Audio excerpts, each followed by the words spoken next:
Sveiki, čia Mantas ir šiandien parodysiu, kaip pilnai užbaigti registraciją. Tam jums reikia užpildyti profilį. Tam turite laiko 30 dienų, nes jeigu neužpildys per 3 dienų, tikriausiai jūs ištrins. Teks per naują registruotis. Tai va, spaudžiame prisijungę profilį ir užpildome savo duomenis. Spaudžiame Čionais edit.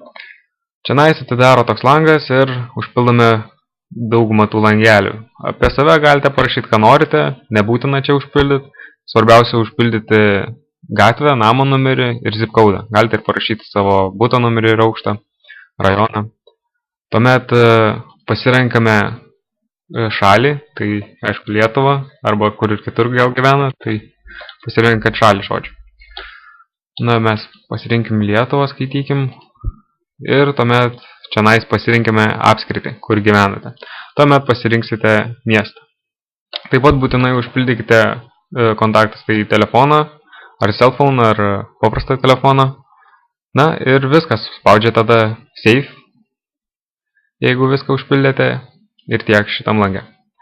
Toliau reikia būtinai įdėti savo dokumentus.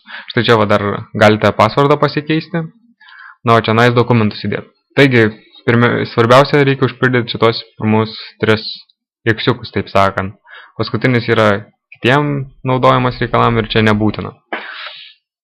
Taigi, pirma, čia reikia 3 nuotraukas įkelti. Spaudžiame upload documents ir įkeliam nuotraukas. Ir save tada. Na, o kokias nuotraukas reikia kelti? Pirmom, jeigu, pavyzdžiui, registruodamėtis įvedėt savo tapatybės kortelės numerį, tai į pirmą nuotrauką bus priekis tos kortelės, tai kur jūsų nuotrauka su ta pusė, ir back, kita pusė, nugarinė pusė tos kortelės. Taigi 2 nuotraukos kortelės turi būti priekinė ir galinė. Tai, o trečioji nuotrauka turi būti įrodymas, kad jūs gyvenate ten, kur gyvenate.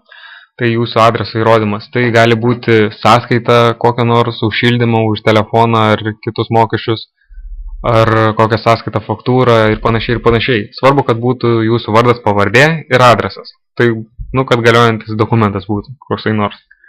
Tai nesvarbu koksai, svarbu, kad, sakau, būtų jūsų vardas, pavardė ir adresas.